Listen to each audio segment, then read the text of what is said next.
All right, everybody, welcome to the Three View Mirror Podcast, your weekly dose of everything 70s, 80s, and 90s. And if not everything, then at least three very specific, seemingly random topics that we'll talk about each and every week, brought to you by one of the three of us. Now, remember, the other two have no idea what these topics are going to be from week to week, but by the end of the episode, we're going to try to put them together and connect the message that the person who's hosting that week is trying to put together for us. My name is John Katrides, better known across my social media platforms as Gen X Jono, and I am joined by my two co-hosts. Chris? Yes, I'm Chris Clues, better known as Chris Clues, keynote speaker and author, and I focus on the work and life lessons that we can learn from 80s pop culture, the greatest decade for pop culture ever. And I'm Rochelle Oblak, better known as Gen X Shell across most of my social media accounts, and where I combine a little bit of nostalgia and a little bit of humor to, take a look at the past while bringing it forward. Welcome to the Three View Mirror Podcast.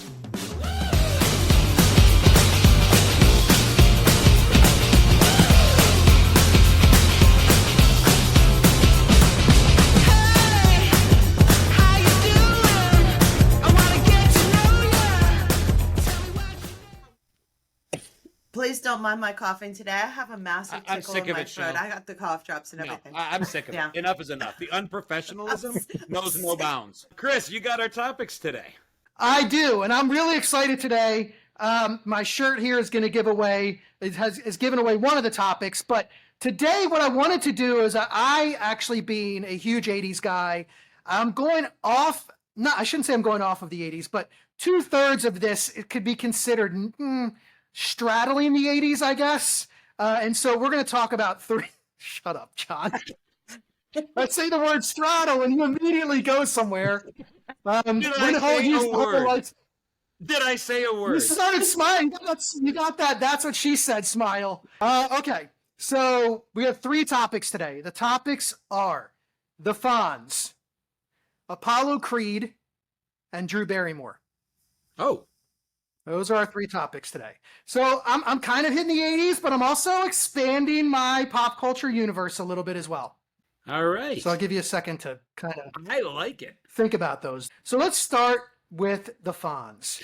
Fonzarelli, Arthur Fonzarelli, one of the, I guess, for me, one of the first cool guys that I saw on TV. And it's so funny to think of Henry Winkler. We all know Henry Winkler now as kind of this obviously we all age and he's a little bit older, but it's hard to think of him as like this super cool guy with a black leather jacket riding the motorcycle if you really didn't grow up in the time of Happy Days. And so I'm going to throw Arthur Fonzarelli out there and get your first impressions on the Fonz. So first and foremost, today as we record this, it's early November, and I just checked because I was pretty sure. His birthday, 78th birthday, was just a couple days ago. He turned 78 on October 30th. Right. And Fonz was, there were all of us that pounded the jukebox. Jukeboxes were a thing when we were growing up. And I remember I would put a quarter in and pick my song, but then still pound the jukebox and pretend that I was cool enough to make it play a song. The iconic, if slightly misogynistic, snap and the women come running. It was the epitome of pop culture in the 70s and early 80s when we were kids. Yeah. Well, that snap can still work, John, depending on, what you're, there's things, you can make it work. Yeah. Now when I think of snap, I think of actually In Living Color, 2 snaps in a circle. But you guys know that one? Yep. Yeah. So what's your first thought, Shell, when you think of Arthur Fonzarelli or the Fonz? The first thing I thought of was my sister and I when we were younger. He always did the thumbs up, if I remember correctly, and it was a thing to go around and do the thumbs up. I don't know why that pervaded into my sister and I's play, but maybe it was watching too much Happy Days. Do you remember the episode? And of course he had to sit on it. Do you remember the episode where him and Mork from Ork had the finger off, like Fonzie did the thumbs up and Mork did the nanu, and they were like battling with their finger gestures? Oh yeah. I think there are so many things I could say about that right because I've never seen that episode. But It was the backdoor pilot Just for imagine. Mork and Mindy. That's right. And that was one of the first, I believe, I could be wrong, but certainly for me, one of those first crossovers when it came to two popular television shows, because you had Mork show up on season 5, and Mork from Orkon. He was actually, at the time, Mork from Ork. And then Fonz ended up on Mork and Mindy a few seasons later. I think 2 seasons later, ended up on Mork and Mindy. So that was a pretty cool crossover. And the Fonz, you know, we think about the Fonz being super cool. And of course, again, and he said sit on it. And he had like the black leather jacket and the motorcycle, as we talked about. But he was also a really interesting character in the sense that he actually was in all 255 episodes. And there was only one other Happy Days character, Howard Cunningham, was also in. And he started as a secondary character. He was not actually supposed to be a main character on the show. But he was so good at what he did, and people embraced the character, that he ended up being, you know, when you say Happy Days, people immediately say the Fonz. Yeah, which is pretty originally cool. coming over from American did not know Graffiti, that. Richie was the star of the show. It was supposed to be built all around Richie Cunningham, and they actually limited the Fonz's screen time and what he was able to do because censorship back then. The first season, he wasn't allowed to have his leather jacket. That was considered too much of a hood thing back from the censor. So the first episodes, he had like a gray members only jacket, like almost like an off-white members only jacket, not near as cool. And then eventually they were able to move on to the greaser look and give him the leather jacket, but he wasn't allowed to wear a leather jacket. That's how different television was back then in the early season. That is fascinating. I did not know that, and I'm glad you put that image in my brain, because now I want to go back and look at the Fonz sans leather jacket. I had no idea. Yeah, and nobody ever put members only jacket and cool in the same sentence. So they really kind of gave him a rough start. If he had the parachute pants along with it, it would have been really bad. So, you know, one of the things about Fonz too that a lot of people don't remember is that there were a lot of episodes where Fonz was an advocate, the character was, for people with disabilities throughout the show.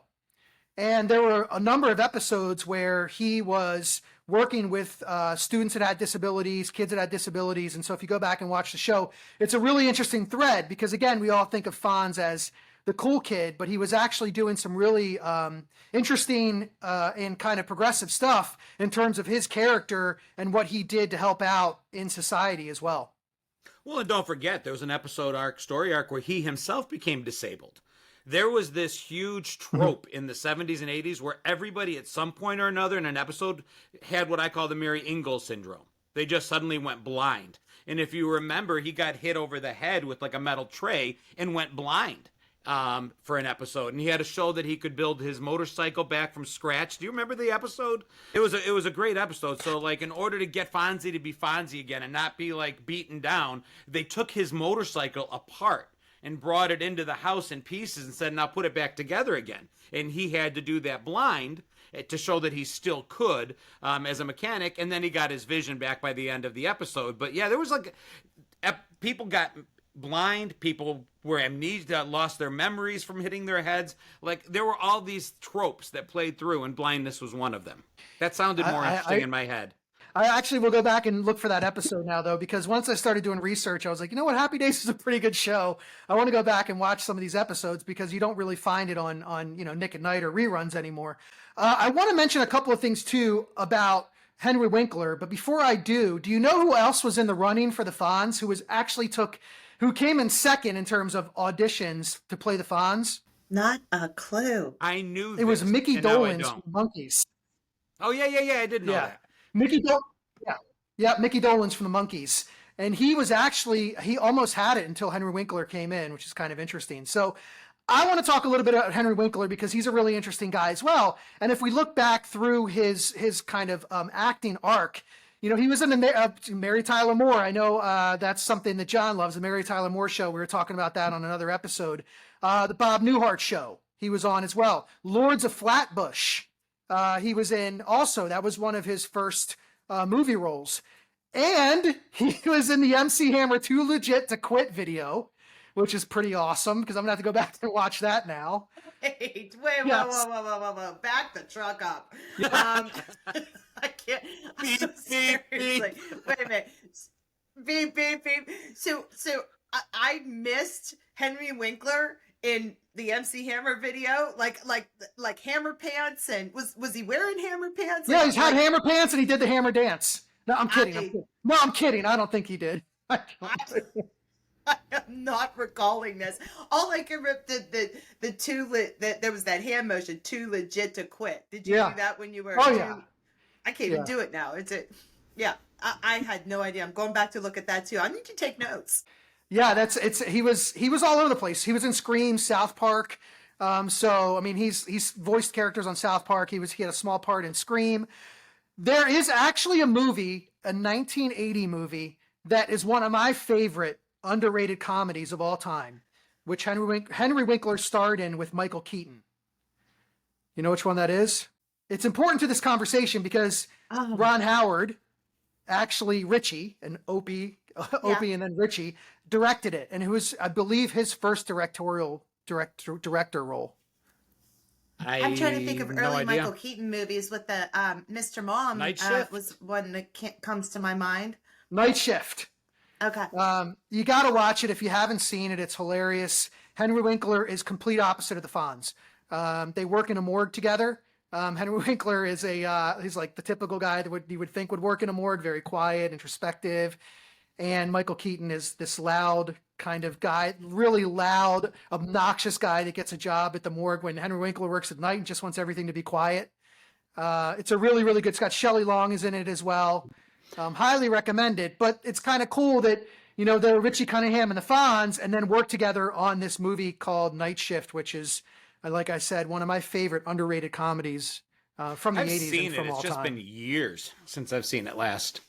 I probably did. I did watch a lot of movies then, but I think I was over consuming. We were heading out to the video store and whatever box wasn't empty, we were just pulling those home and watched them, serial watched them in a night. So I've probably seen it, but don't recall.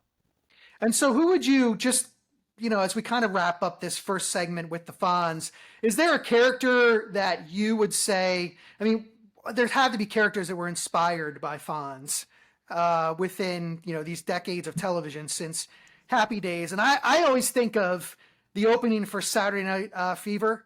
And when John Travolta's walking down the street, and I feel like that was almost feels like he was inspired a little bit by Fonz. Can you think of any other people that might have been inspired by the Fonz? I'm trying to think of the entire cast of Ralph Macchio, Tom Cruise. Name the movie for me, Chris. You know this. Outsiders. Outsiders, yes. Yes. That's the thing that I come to think of. I mean, that was the persona that the Fonz was basically playing, was that sort of a greaser thing, but the Fonz was just a lot nicer of a person. He was a lot happier and Yeah. but if you put those two together though too, there was also the helping of, you mentioned like him helping the disabled and a lot of the outsiders, that ends up being part of the plot of the movie, is the help of somebody that needed help. So just trying to connection there. I know that's not it, but and I mean, I'm going to go away from that a little bit. Because I think he inspired a greater trend towards three-dimensional characters. So I think when I think of the character of the Fonz, it would have been really, really easy to just write him as the hood, the guy that beats everybody up, the guy that's on his bike with the leather jacket. But as a kid, I remember watching. And as an adult now, I love the relationship he had with Mrs. C.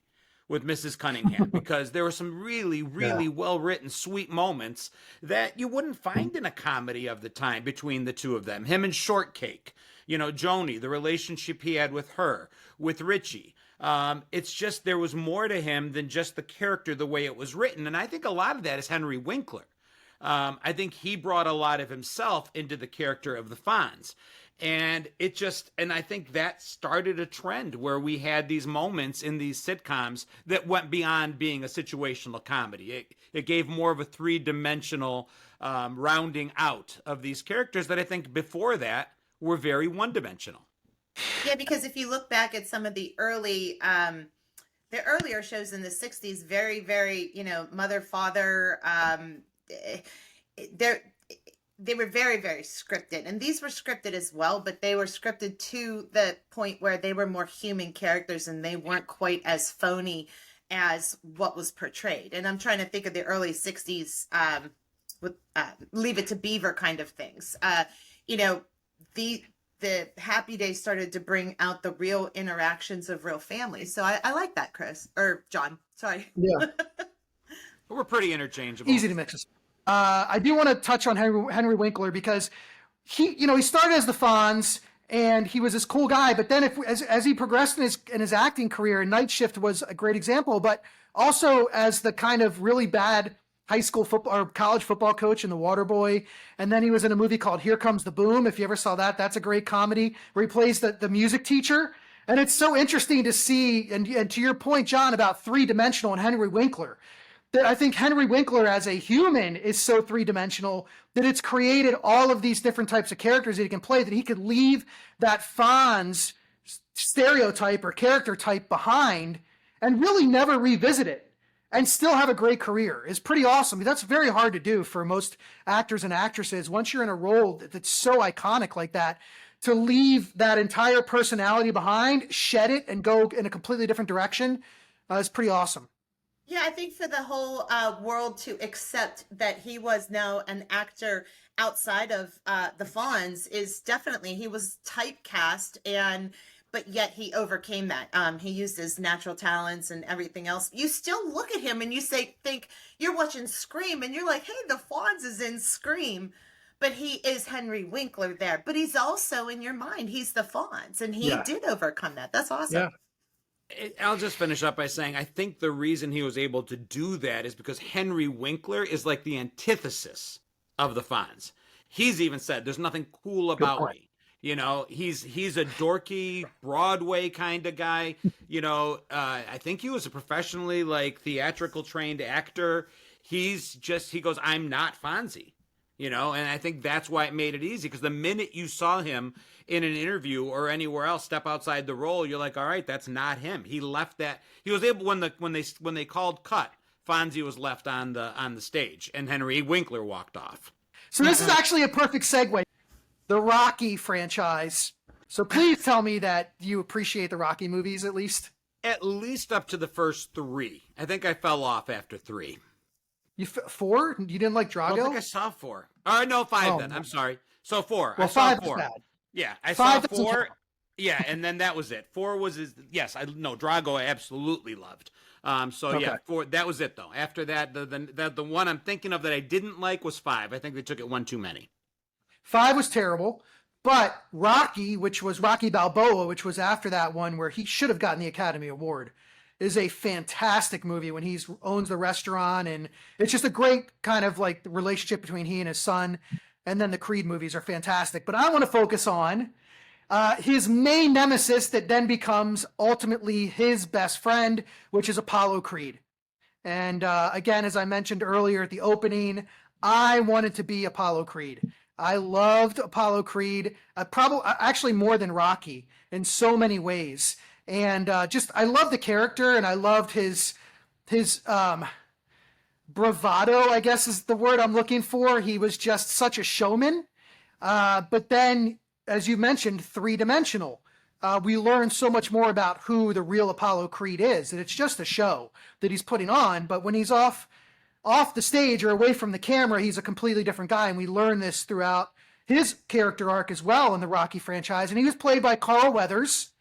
Carl Weathers, who actually was an NFL player for a short time with the Oakland Raiders, and played football at San Diego State. He graduated with a master's in theater arts. So he was already thinking about acting even while he was playing football.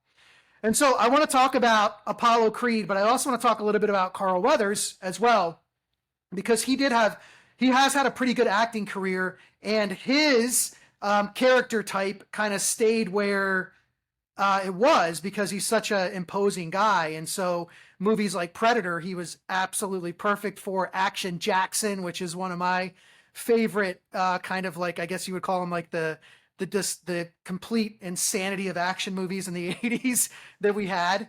And so I guess when we talk about Apollo Creed, what is the first thing that comes to mind for you in terms of his character in the Rocky movies? See, it's harder for me to contribute because although I watched all the Rocky movies, I honestly was at an age.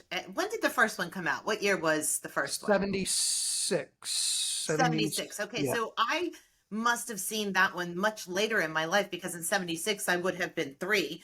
And I think when Rocky 4 came out, that was the one that I identified with the most, probably because I was of an age where that became a popular movie to watch. And I, of course, have seen bits and pieces of all of the others, but as a female, I wasn't going backwards to pick up on this boxing movie franchise, just unless it was a big popular movie of the day, like Drago and Rocky 4. Yeah.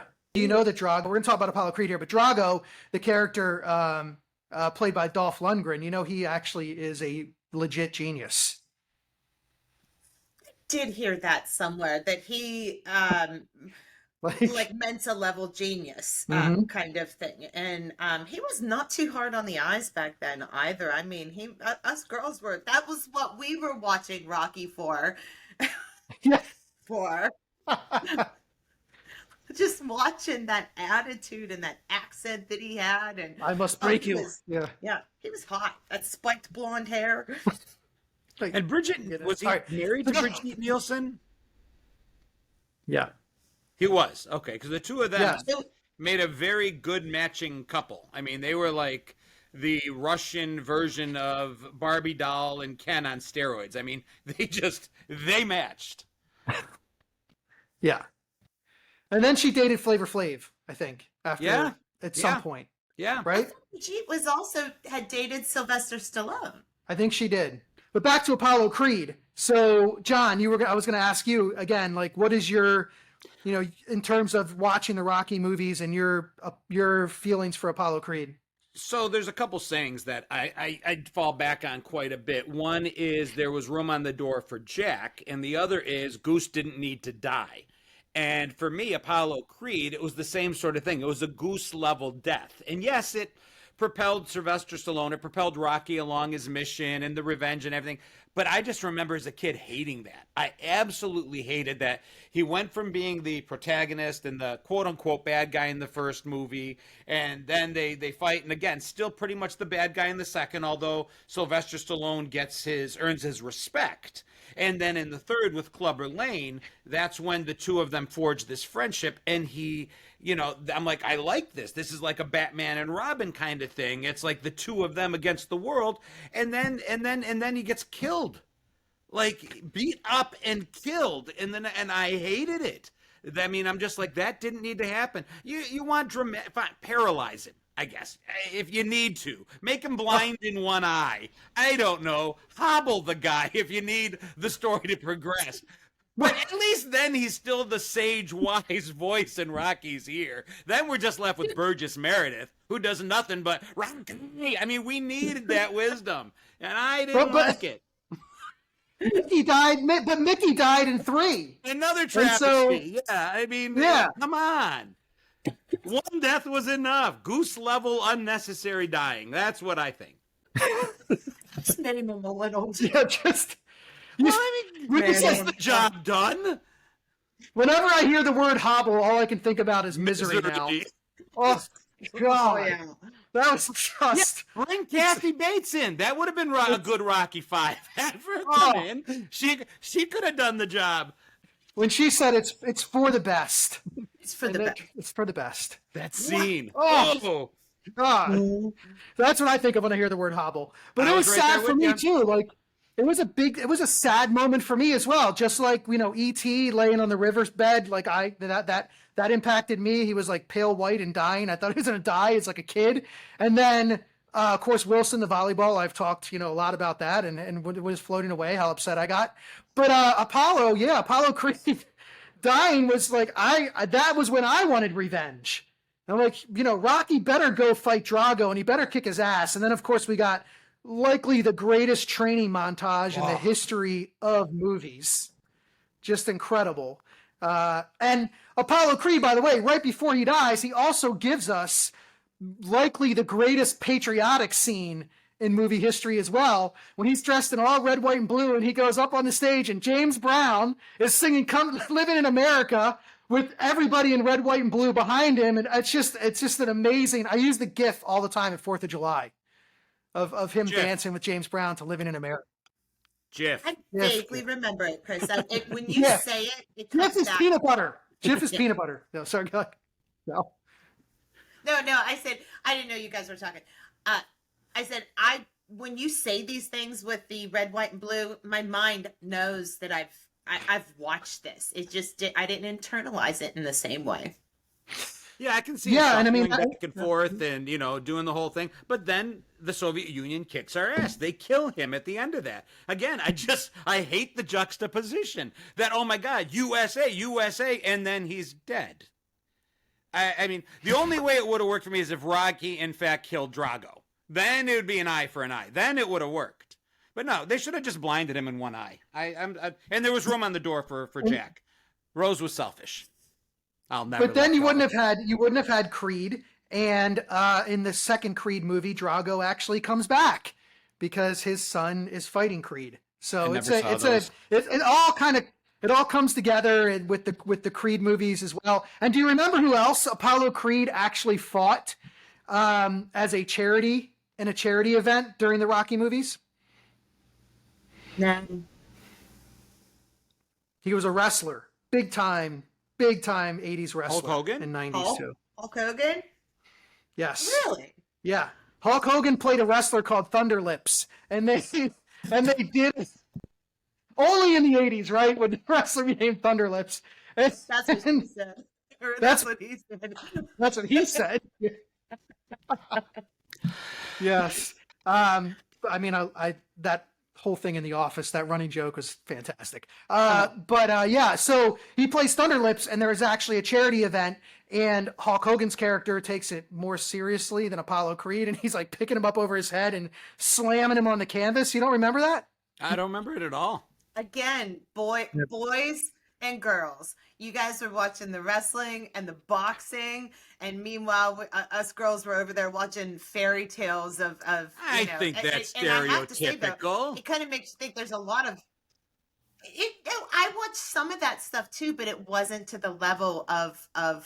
I think know you to be this hard. If any woman ever broke family, if any woman ever breaks stereotypes and shows us what an 80s rocker chick would, that's why I'm like, I don't buy that from you. You just didn't happen to see, or you didn't happen to embrace this particular thing. But to see you as only a Smurf watching Strawberry Shortcake Girl, no, you were watching Megadeth and Metallica. I mean, yeah. I hear you, and there was a lot of I was a tomboy, but I liked girl things. Yes. I don't know how to explain it, but yeah, I mean, I watched some of this stuff. I just didn't identify with it. I was in tomboy or not, girl through and through, and so it didn't strike me and hit my heart probably the same way that these do. I mean, you're the exception to the rule, John, with your Beaches movie, and so I can't. To be fair, I need to clear the air on this once and for all. This is episode 5, and those of you who are listening or watching this out of sequence, the song Wind Beneath My Wing is an evil, guilty pleasure, and that's it. The movie, I mean, I have a heart. It was a horrible, gut-wrenching, sad movie, but y'all bring it up like it's like I've got the poster behind me, and I don't. It's in front of me. Yeah, we know you and Bette Midler. It's okay.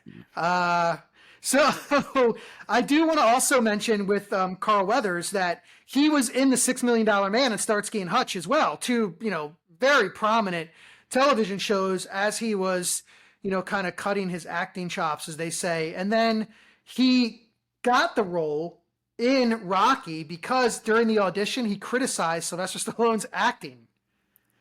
And they actually gave him the role because they were looking for somebody who was I mean, I don't know if arrogant is the right word, but somebody who wasn't scared or afraid. Like they needed somebody who was not going to kind of take a step back to the Rocky character. They wanted somebody who was going to step up and be his nemesis. And so because Carl Weathers took that approach where it's just he criticized his acting, he got the gig.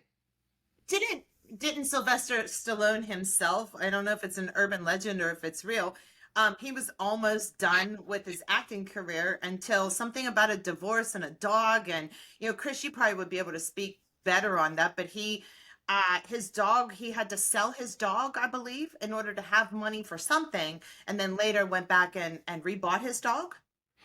Yeah, there's some like rumor and fact, and I try to these are the things that I've heard as well. Mm-hmm. And I will tell you that he did write Rocky, and he wanted to star in it, but nobody knew who he was. I think he was also in Lords of Flatbush, if I remember. He and Henry Winkler, by the way. But he wrote it, and nobody would take him. They were going to buy the script, but he's like, no, I'm Rocky. And they're like, no, you're not Rocky. And he's like, I'm Rocky.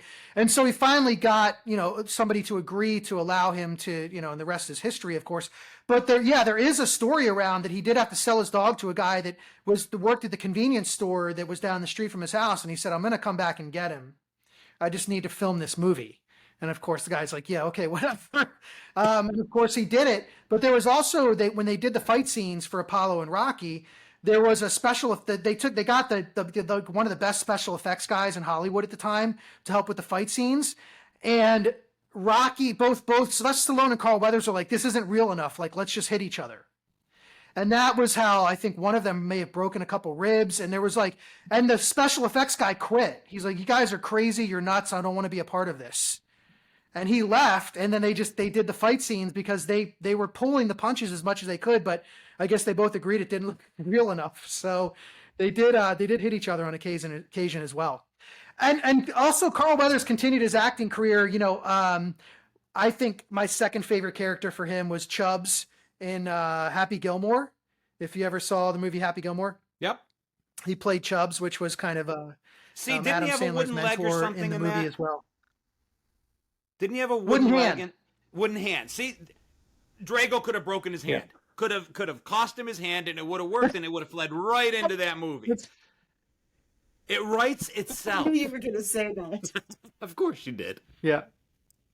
Listen, that was heartbreaking for me. Like I said, I was a massive Apollo Creed fan. And so that death hit me more. I know a lot of people got hit by Goose and Top Gun, but for me, Apollo Creed, I was like, whoa, what just happened? And can I even continue to watch these movies anymore if there's no Apollo Creed? I did, but I regret Rocky V, as he said. So. Well, and you can't move on to the next segment without talking about Rocky III, though, because Mr. T was a huge part of the era that we grew up in, and that's the first time I remember being introduced to Mr. T before he became B.A. Baracus. Were you guys 18 fans or no? Yes, I was. I watched it. It wasn't, again, something that I was focused on every week, but I did watch it. Same. I loved it. Yeah. You're right about Mr. T. I mean, Clubber Lang, it's just an all-time great character. And that whole scene where he's taunting Rocky when Rocky's having his statue unveiled is it's a great scene. And he was discovered too. I mean, at the time, though, I think, again, the story goes, and people can fact check me on this, but I think the story goes that he was a bouncer at one point. I heard that. And he was just so good at that character. And then, of course, turned it into Mr. T cereal and everything else, that it became a brand. Mr. T became a brand, and good for him. It's awesome. One of my best performing shorts, though, if you guys haven't seen it, for Mother's Day, Google it. It's Mr. T doing a Mother's Day rap, and it is the best and worst thing you'll ever see in your life. You got to put it on your list of things to watch. You'll thank me later. So, as we kind of wind down on Apollo Creed here, there's still a little bit more to talk about, but you mentioned, John, that you wish Apollo Creed would have lived, that he wouldn't have died. And maybe a movie that you've mentioned before was Sylvester Stallone, that is a classic 80s movie, might have been perfect for Apollo Creed to be his nemesis in that one as well. Over the Top? Yes. You talk, okay, talking about stereotypical differences between boys and girls, after Over the Top came out, there wasn't a lunch table safe across America that us boys weren't arm wrestling each other left and right and doing the hand thing, and I mean imitating it and mimicking it. I mean, there was no flat surface spared from middle school and high school boys that were arm wrestling because of Over the Top. It was the perfect movie. As soon as you said that, I actually knew more about Over the Top than I did about the original Rockies because of, like you said, that they brought that into school. I can clearly remember all the boys doing that. It really was a thing. Yeah, and we put our hat on backwards. We thought we had an arm wrestling superpower. Yes. Because remember, he'd always put his hat on backwards right before. And just that moment, though, when he just does something he did with his thumb and just goes over, it was just it was one of those. It was a get away from her, you bitch, alien style move. It hit. So we're going to wrap up Apollo Creed here, and Apollo Creed played by Carl Weathers. So we've talked about the Fonz, played by Henry Winkler, who was this cool character, right? And of course, Henry Winkler went on to do all of these other roles as well that were not the Fonz, or even close to it. Then we had Apollo Creed, one of my favorite characters, played by Carl Weathers, who also went on to do some cool roles as well, but kind of stuck to that tough guy genre a little bit. He had that that imposing, strong look from being a football player in the late 60s and early 70s. And so now we're going to change complete direction away from the Fonz and Apollo Creed, and we're going to talk about Drew Barrymore. And so the first time that I saw Drew Barrymore was Gertie, the little girl in E.T. And as I've mentioned before, I did see E.T. in the theater, but then I bought tickets to E.T. and snuck into Fast Times with my friends. Again, best decision that I ever made in my short little life at that time was to take those $2 and sneak into Fast Times. But Drew Barrymore, of course comes from acting royalty in terms of her family. Her grandfather, John Barrymore, in the turn of the century, the previous century. So now I had to go back to the 19th century, 1900, right? Ouch. The turn of the previous century. We had to go back. I get so confused now. So John Barrymore was acting royalty, and of course that's where she came from, and all the problems that come with it as well, of course, for her. And we can talk about that a little bit later. But also some cool things I learned about her is that she has two godmothers, but one is Sophia Loren, and her godfather was Steven Spielberg. So, you talk about growing up in acting royalty. Yeah. To have a godmother and godfather like that is pretty amazing. So Drew Barrymore's had an incredible career, and she's one of the few celebrities, entertainers, whatever you want to call them, that has really built this brand that goes beyond her acting. That she is a brand in and of itself. Her name is a brand, and that's not easy to do. We think about people we know by name who are actors and actresses and musicians, but we know them just for that. And she's created a brand, and that's pretty awesome, all things considered. Where her life kind of started, going into rehab at 13 years old. She was in rehab at 13. So when you think of Drew Barrymore, what do you think of? Besides the obvious with Gertie and E.T., she first caught my attention when she was in Firestarter. And Firestarter was an amazing movie where, I as a girl, okay, this goes back, you're going to like this one too, like that whole, thing. I didn't like boxing, but I wanted to be her and be able to set fire to the world. That's what I wanted to do. I wanted to be able to look at something and instantly it's just on fire. I don't like you, you're on fire. That was okay. We're gonna have to bring a psychologist in for an episode at some point. Wow. That that explains a lot, though. I get the feeling that I don't want to be the one in front of you on my phone at a green light.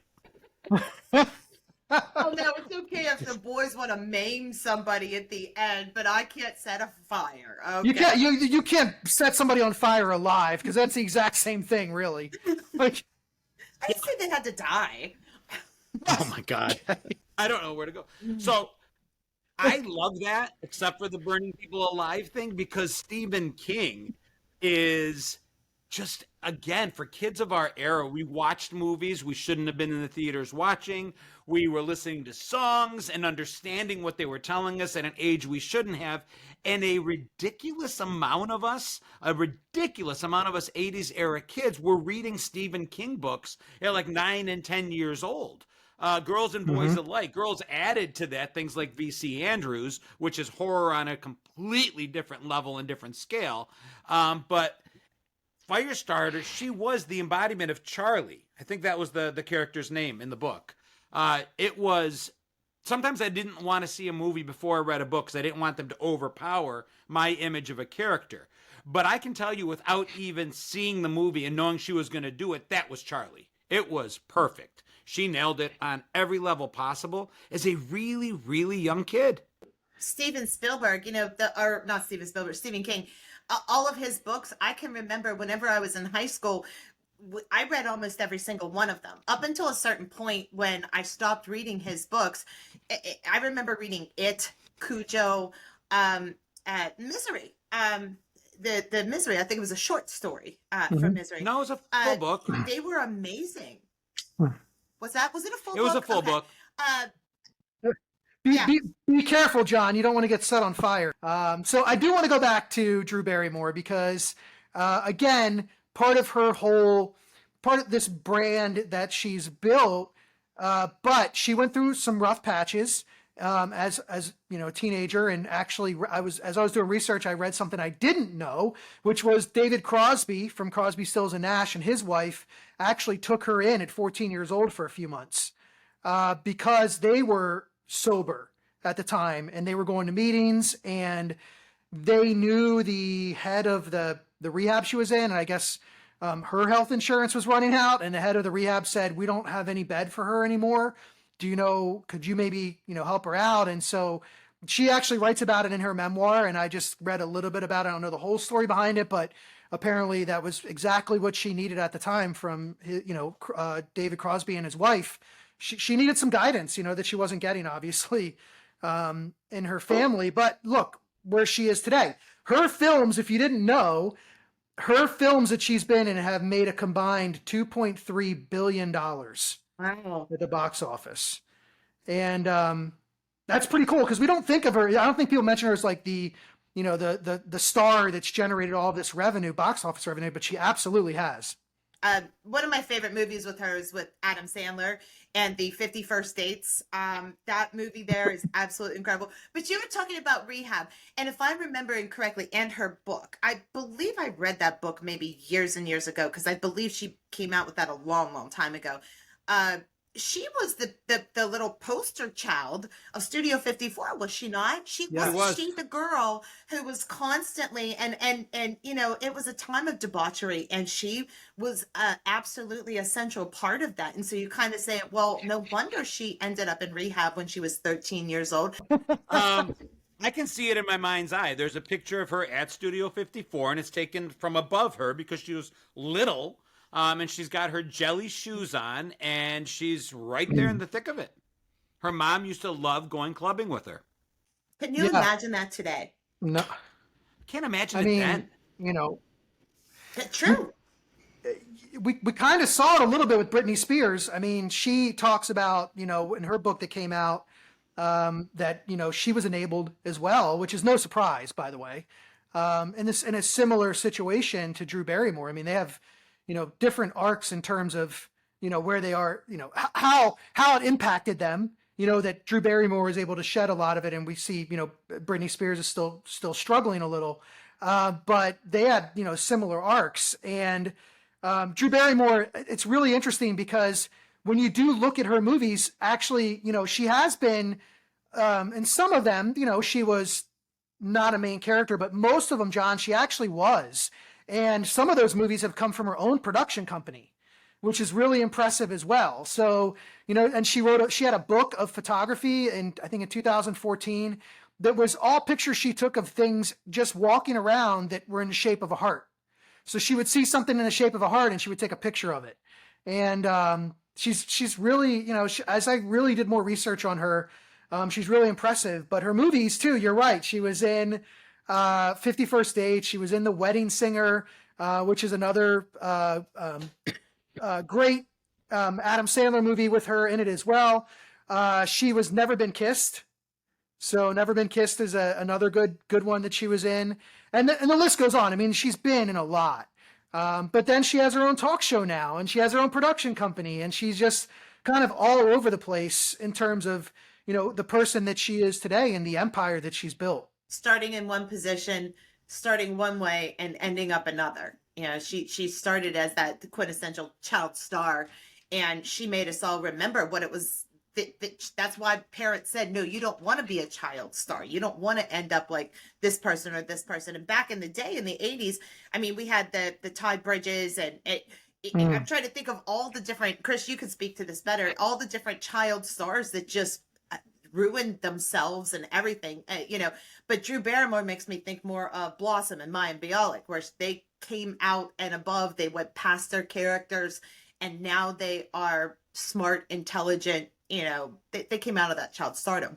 Yeah, you bring up, I mean, there's a lot of, God, there's so many. I mean, Corey Feldman, who's still, Corey Feldman, Dana Plato, Different Strokes as well. Who I was thinking of, yeah. Yeah. There's a huge list that did not make it out, and she did. It's just, I can't imagine the weight, and it's probably worse today. I mean, the weight on these kids back then was one thing. Today, add to the teen beat, add to the tabloids, add to the television, you've got a 24-hour news cycle, a 24-hour entertainment news cycle, the internet.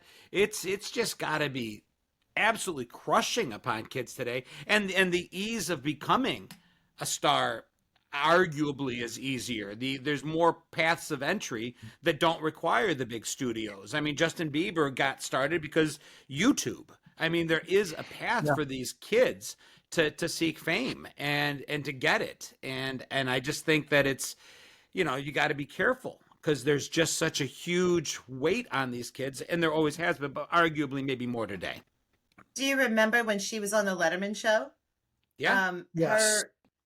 And she had turned around and she was topless. There's certain Letterman shows that were just burned into my brain, and that was one of them. Like, I can't believe someone just did that. And at the time, she was young. I don't know if she was too young. Was it his birthday? She flashed her breast for his birthday? Yeah, she was early 20s, I think. Early 20s, okay. I think so, yeah. But I mean, you're right. And, it's definitely the struggles that she had and the fact that she could get to where she is today. And, by the way, do all of these happy movies, these movies that have a heart, right? These movies that when we think about some of the movies that I mentioned, they're happy movies. They have a heart. They feel good. And that, you mentioned, of course, Firestarter, which, I guess was a feel-good movie to you, Shell, but to the rest of us, it was kind of terrifying. I want to mention something, though, John, that you touched on a little bit here, and the social media today. And so how difficult it must be for them. But I would also, if I could play devil's advocate for a second, the news cycle today, because there's so much coming at us, it's really short. So you make a mistake. Now, I mean, cancel culture aside, which is an issue that is a much bigger thing that could be discussed for hours. You're in that news cycle, and then boom, you're gone, and here comes somebody else doing something. Whereas in the 80s, there was only a certain amount of content we could consume. So when you did something, it was out there for months and sometimes over a year before there was something else that came along that, particularly as a celebrity, that would entice people to say, okay, now I want to hear about what this person did to screw up as well. So I think it's probably more difficult in the sense that one misstep today and we got second chances in the 80s. And publicists now, though, too, that will just smooth over just about anything. I don't know how many people were trying to smooth over the news in the 80s as they are now. If their client does something wrong, they didn't go to rehab. They were exhausted. Yeah. Well, and I think the term they used back then is you had to wait for someone to knock you off the front page. That's right. That's what it was. And today there isn't a front page. There are pages and multiple versions of pages. And so there's room for everybody there. And yet, because there's room for everybody, unless you've really found a way to screw up, it's gonna pass. Okay. So now we've talked about three, as we usually do, completely different characters, people, pop culture. We had the Fonz, played by Henry Winkler. We had Apollo Creed, played by Carl Weathers. And we had Drew Barrymore, one of the very few that has taken her name and created an entire brand out of it and touched so many different aspects of pop culture. So now the question becomes for the two of you, I should say. So the three things: the Fonz, Henry Winkler, Apollo Creed, Carl Weathers, Drew Barrymore. What are those three things? How do those three things connect? Think about what I was talking about with each one of them and the different areas that we saw them. I had two thoughts on it, but I have trouble connecting the third. My first one was about redemption, that every single one of these characters went from one stereotypical place and ended up in a completely different place in their life, both personally and in the characters that they played. So my first idea was redemption, but I can't quite do that as much. But then my second thought was, I'm trying to remember if there was anything about the movie Scream, because we did have Henry Winkler in Scream and we did have Drew Barrymore in Scream as iconic portions of that, but then I can't tie together Carl Weathers in that either. I can, sort of. Okay.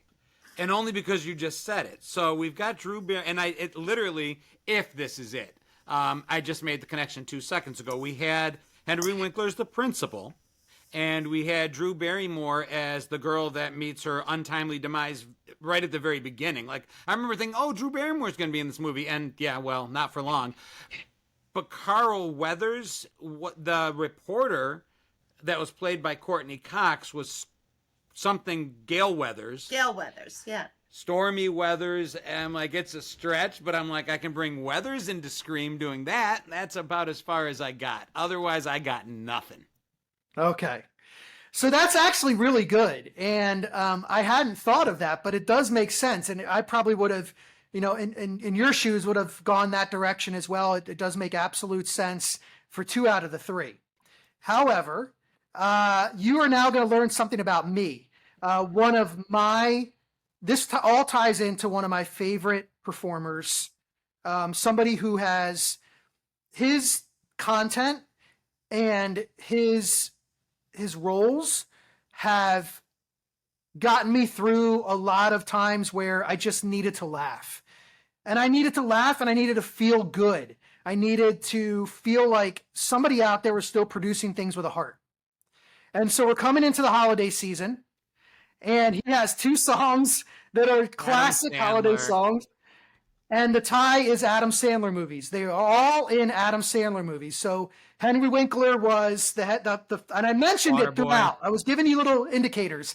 He was in Waterboy. He was now they were main characters, by the way, not side characters. He was a main character in the Waterboy. He played the college football coach who took on the Waterboy as his player on the team. You had Carl Weathers played Chubbs, who was Chubbs Peterson, who is a classic Adam Sandler movie character that constantly gets referenced in pop culture and was a main part of the movie. And then, of course, Drew Barrymore in 50 First Dates, as you mentioned, Shell, The Wedding Singer, and also Blended, which was not one of the classics for Adam Sandler, but the other 2 most certainly are. I don't know how we missed it. We danced all around it the entire time. We absolutely did. And like he said, we mentioned the things that were with him. And really, it was all about turkey for you, turkey for me. Yeah. Turkey on TV. Yeah. Let's keep turkey in a big brown shoe. Yeah, that's, yeah. And the Hanukkah song. I've never heard that. You've never heard the Adam Sandler turkey song? Okay, Never. Okay, John, you're just as expendable Wow. as the rest of us. That's just No, Yes. I didn't. I mean, I know the Hanukkah song. Well, the turkey song is just as good. The Thanksgiving No. song it is. The No, Thanksgiving it's song. not the same. The Thanksgiving song is great. Yeah. Can't be as big. I wish turkey only cost a nickel. Yeah, that's it. Gobble gobble gibble. Yeah. So. And didn't he do bedtime stories? And there was something with was it him with the remote control? Something. Yeah, with Click. Click. Yes, with that. Yeah. With Henry Winkler as well. So Henry Okay. Winkler was in Click as well. Wow. Yeah. Um, See, lots of connections there. Well, I think what he did is there's certain actors that create a genre all by themselves. mhm. And you can describe movies as being Adam Sandler like movies. It created an entire genre around it of movies that were character driven and yet scenario driven as well. You look at Billy Madison, you look at any and all of the movies, they have a central premise that's fairly simple. Have to start school over again and go all the way through. But the movies have a very distinct beginning, middle, end. It's very formulaic. He has the problem. They have to battle through the problem. They have the resolution. It's like a 3-course meal. I've talked about it before. They're movies that give the viewer exactly what they want to see. And there's something to be said that's a good thing. You said help to get me through times when you want to turn that part of your brain off that's dealing with issues there's very few movies that do that better for you than his movies. Yeah, and it's interesting too because you think about how silly some of the movies are, and again, I talked about how they all have a heart. But then you think about people who have actually been in his movies multiple times, and he really has. I mean, there's some phenomenal actors and actresses. I mean, Drew Barrymore being one, and Henry Winkler actually was in You Don't Mess with the Zohan as well, which is one I think is awesome to kind of what Adam Sandler one that flew under the radar, but hilarious. But then you even think about like Steve Buscemi. I mean, we think of Steve Buscemi as just this classic actor, and he's I think in 5 different Adam Sandler movies, and he plays these ridiculous characters. But it just goes to show that I think people want to be around him.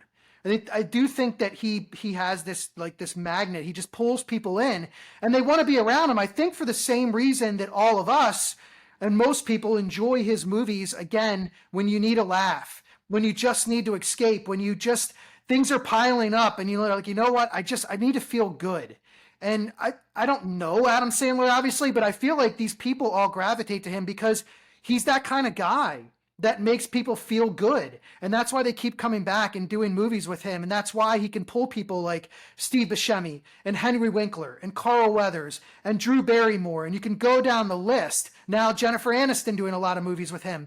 And these are accomplished people who are starring in these, quote unquote, silly movies. Why? Because Adam Sandler, I think. I could see that. That he just did the Jennifer Aniston. It was like a 2-part series on Netflix with something about vacation. I can't recall Murder the name mysteries. of it. Murder mystery. Yeah. Yeah. I'll play devil's advocate for just a quick second. And I've been sitting here thinking, do I say it? Do I not say it? Because I don't want the hate to come flying at me. I've never been a fan of what I always call like the Dumb and Dumber movies, the really silly, when he does the voice, the high pitched voice part. I've not been a fan of Billy Madison as a whole movie. I've not been a fan of any of those. It's just not the kind of movies I like watching, so they didn't draw me to them. I didn't like his characters on Saturday Night Live. I kind of found them annoying. But all of that said, even though I wouldn't watch the movies from beginning to end. They just don't draw I like a drier, more sarcastic, like the things that make me laugh are just different. The moments that he created in our pop culture are for all of us. Getting beaten up by Bob Barker on the golf course is an iconic moment in pop culture.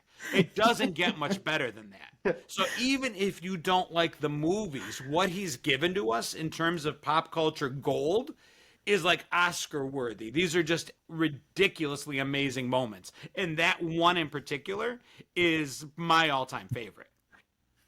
That scene there was, and I hesitated to say, though, unpopular opinion, that I do love a lot of the stuff that Adam Sandler does, but Happy Gilmore, I know that's an unpopular opinion. I didn't actually care for the movie other than like the Bob Barker scene, because it goes back to me. I guess I didn't like Caddyshack either. It was a slapstick sort of sense of humor that I didn't find very funny. I think it was more of a boy, again, going back to that boy girl thing. It was a little bit more of a boy movie, and parts were funny, but not the whole thing for me. Yeah, getting Bob Barker to say bitch is just, I mean, that might be like the highlight of Hollywood. But I do want to bring up one more thing about him, because I think this wraps it up nicely with Adam Sandler.